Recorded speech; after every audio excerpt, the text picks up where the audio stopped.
Darnos el honor de su sintonía tras el virtual triunfo de Claudia Sheinbaum para la presidencia de la República. También Morena tuvo una importante victoria en el país, consolidando su poder en estas elecciones.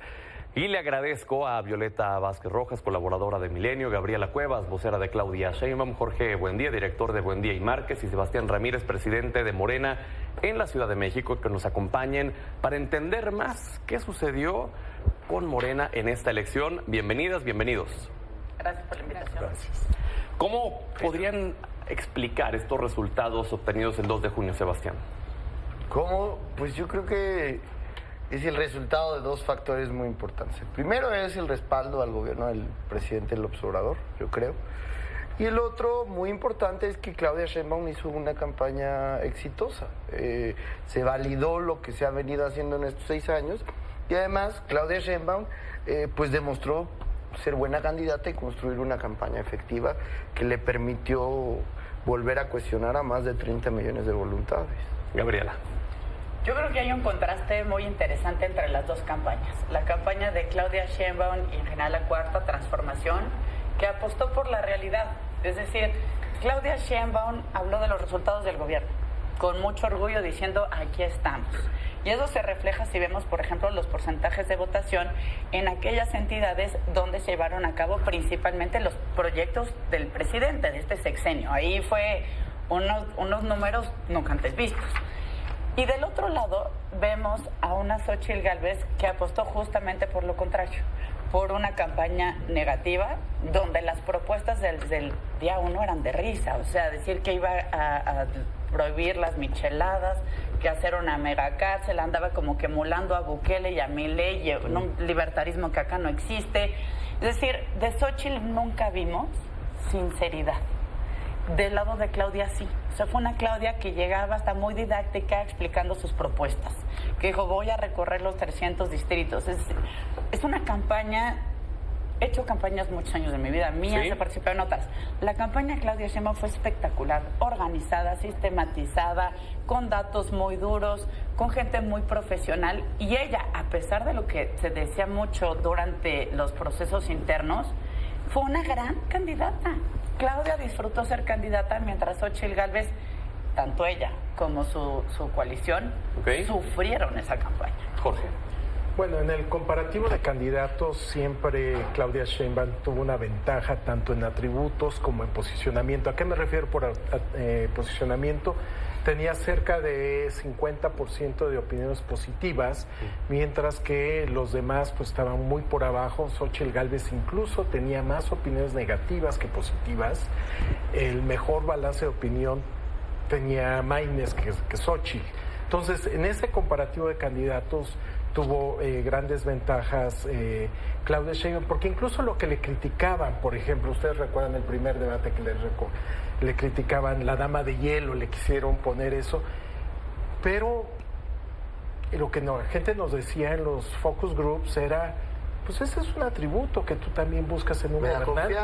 Alguien que tenga la cabeza fría. Sí, seriedad. El temple, digamos, ¿no? El temple, no quieres a alguien que sea emocional. A final de cuentas estás manejando recursos billonarios, billones de México, y además el destino de muchas personas. Y situaciones críticas. ¿No? Entonces sí quieres a alguien con la cabeza fría que tome las decisiones correctas. Violeta.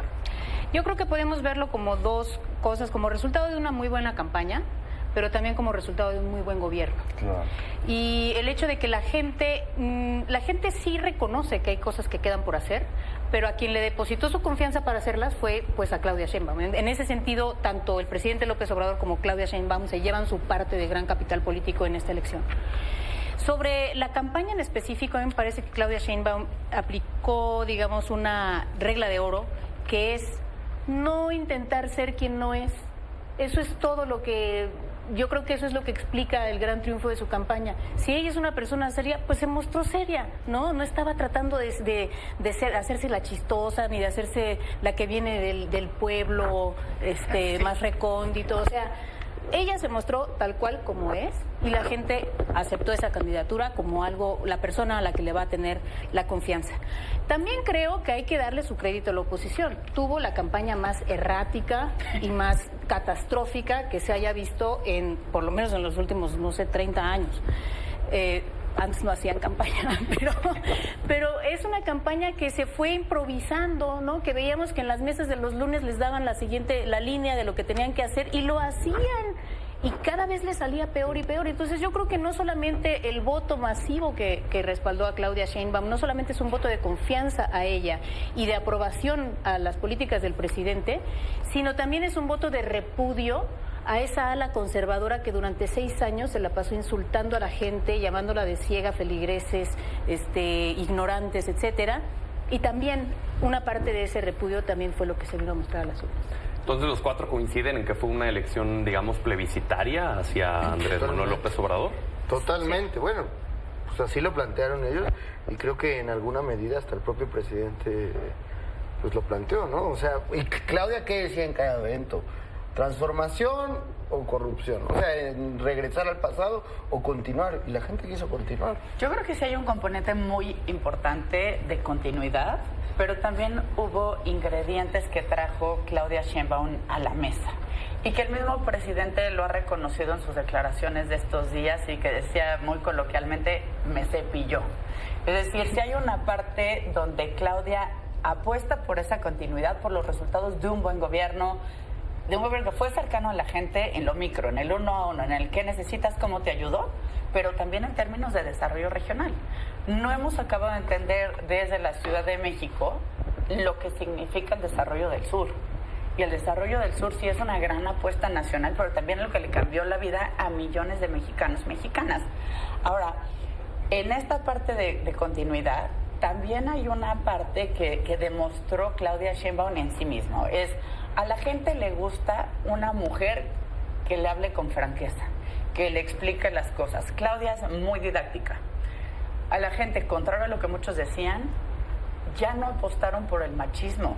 Sí, la gente entendió que íbamos a tener a la primera mujer presidenta de nuestra historia. Un factor que entusiasmó a la gente. Mucho, y con todas las derivadas que eso implica. A ver, las mujeres votamos por mujeres. Eso ya en México es un cambio cultural importantísimo. Y la otra que me parece también que trae Claudia a la mesa y que no habíamos visto con esa contundencia es, Claudia sí logró un compromiso por el 6 de 6 o por el plan C. Su llamado no fue, y volvemos a este contraste de la sinceridad de las mentiras, frente a la campaña de la cúpula de una oligarquía nostálgica por los privilegios del pasado, que era la de Xóchitl Gálvez. El movimiento de Claudia Sheinbaum fue, los necesito a todos. Y vamos por esta construcción de país, y vamos por este proyecto en lo ejecutivo, en lo legislativo, y sí trae, Claudia, nuevos votantes a la mesa. Antes de continuar contigo, Jorge, permíteme regresar con Sebastián, solo para preguntarte, Sebastián, si te podría decir que estos resultados muestran un fenómeno de apropiación del movimiento por parte de la gente. Yo creo que está claro que el movimiento que ha encabezado Andrés Manuel López Obrador se ha expandido y se ha consolidado en un sector muy importante de la sociedad, que además es interclasista. Esta semana estuvimos viendo datos de que obviamente los sectores más pobres votan por nosotros, pero también Claudia obtuvo los mayores niveles de votación en las clases medias, en las clases medias altas y hasta en los sectores más altos. Y lo que dice, y cierro con lo que dice Gaby, el nivel de cohesión que generó el movimiento, sobre todo en el sur-sureste, es impresionante. Tabasco se ganó con 80%. Yucatán, que es un bastión histórico era del PAN, ¿no? Y ganó cómodo May. Jorge. Sí, no, creo que fue un error haber planteado esto como una elección plebiscitaria porque los niveles de aprobación del presidente eran bastante altos, ¿no? Y eso ciertamente siempre ayuda. Pensemos en el contrafactual. ¿Qué pasó con el PRI, con un presidente impopular como Enrique Peña Nieto, ¿no? Igual te cuesta más que lo que te da tener un presidente popular, pero sin duda ayudó. Y esto se relaciona con algo que mencionaban. Se ha hablado mucho de la polarización. Bueno, los resultados muestran que México no es un país polarizado, ¿no? Quizá la Ciudad de México tiene más ese componente de polarización. O la opinión publicada. ¿No? O la opinión, divisiones regionales. Porque lo que escuchaba es que para que fuera polarizado es que tendrían que estar por partes iguales, ¿no? De hecho, creo que en términos comparativos, pensemos 2006, esa sí fue una elección que polarizó a la sociedad. El norte que votó por Calderón, el centro y sur que votó por el presidente López Obrador, entre clases sociales también. Esto no es lo que está ocurriendo o lo que ha ocurrido el día de hoy, tampoco en 2018, pero la Ciudad de México sí tiene otras aristas, ¿no? Está mucho más enfrentada, mucho más dividida, y bueno, pero hay que entender que una cosa es lo que ocurre en la Ciudad de México y, como señala Gaby, pues lo que ocurre en el resto del país. Claro, Violeta. Sí, respecto a la polarización, es que creo que se puede entender de tantas maneras que pues nunca fallas si dices que está polarizado, ¿no?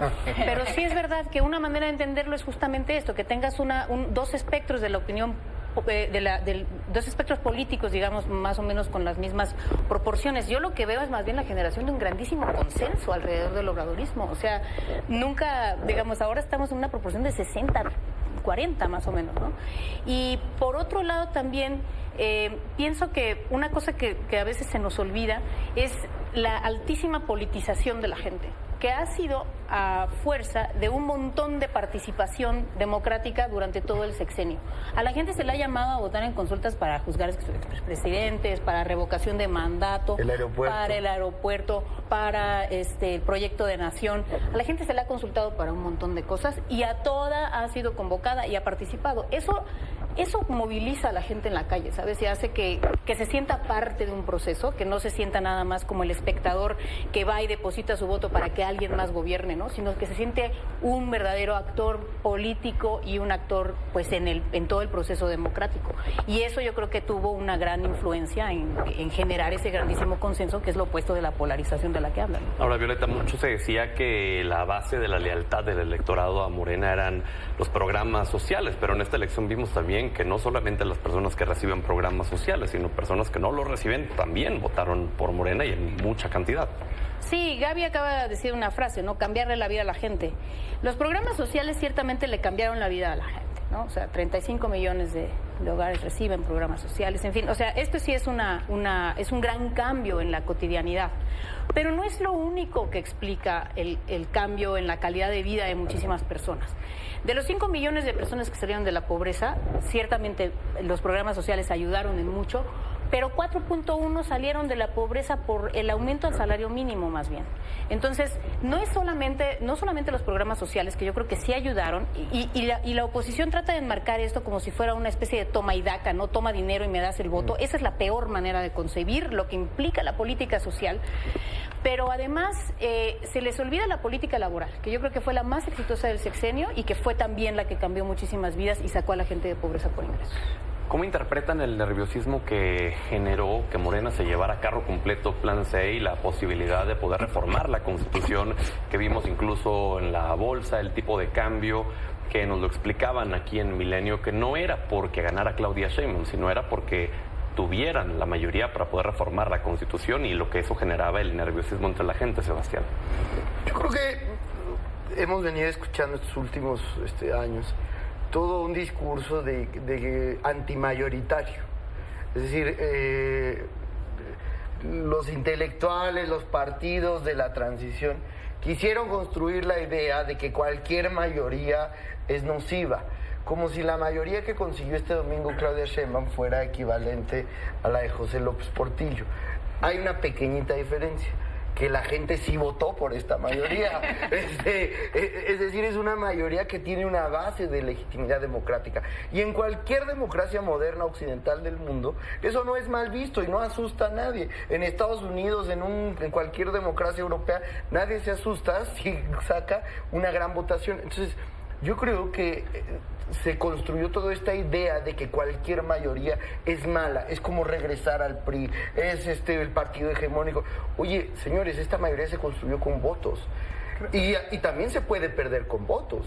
porque vamos a volver a ir a elecciones en 2027 y si nosotros no hacemos bien las cosas, es probable que no refrendemos esa mayoría. Entonces yo creo que no hay que tenerle miedo a las mayorías construidas con democracia y con votos. Creo que lo que preocupa es el cambio de reglas, ¿no? Y la mayoría te permite precisamente cambiar esas reglas.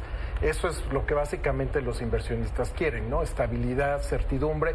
Ciertamente la reforma al Poder Judicial pues es un cambio de reglas que no le gusta al sector privado. La reforma al INE. Pero cuando ocurre ese cambio de reglas, pues naturalmente que se sienten, pues le están moviendo el tablero. Pensemos en el Brexit.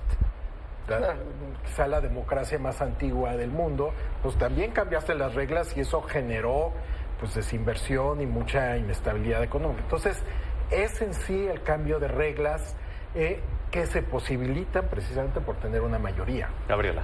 Yo creo que viene, digamos, de dos posibles factores. Uno, que no entendemos lo que significa contar con mayorías estables. Es decir, si comparamos nuestro régimen hiperpresidencial con aquellos regímenes que son más bien parlamentarios, primero se construye una mayoría y después se tiene un gobierno. Pero es un gobierno que nace a partir de las mayorías y que no genera ningún tipo de nerviosismo. Es decir, a ver, analicemos qué sucede, por ejemplo, con prácticamente toda la Unión Europea. Se construye la mayoría y después hay un gobierno. Es más, no habría gobiernos sin mayorías. De 2/3 partes, por cierto. En algunos casos, en otros, como que ahí sí va cambiando un poco, pero primero tienes la mayoría y nadie se pone nerviosito al día siguiente. Es más, los nerviositos están cuando no tienes una mayoría. Claro. ¿No? Ahora, y el segundo factor acá tiene que ver con, a ver, ¿qué implicó la candidatura de Xóchitl Gálvez desde el principio? Un compromiso con los viejos factores reales de poder de este país. Es decir, gente de mucho dinero, gente que estaba acostumbrada a tomar las decisiones en una mesa de cuates, las viejas camarillas partidistas. Es decir, es increíble con qué cinismo vienen los dirigentes del PRI, del PAN y del PRD a decir el lunes que murió la democracia. O sea, a ver, explíquenme quién de ellos puede hablar de democracia personal, en su partido, en sus formas de autoproclamarse, pero esta hipocresía de una oligarquía aferrándose a los apapachos también generó una especie de discurso entre trágico, entre desesperado. O sea, cuando ellos vieron que Xóchitl Gálvez nunca iba a cuajar, que fue bastante prematuro, es decir, la campaña de Xóchitl Gálvez honestamente nunca cuajó. Fue un desastre desde el día cero, cambió coordinadores de campaña, se le iban de viaje.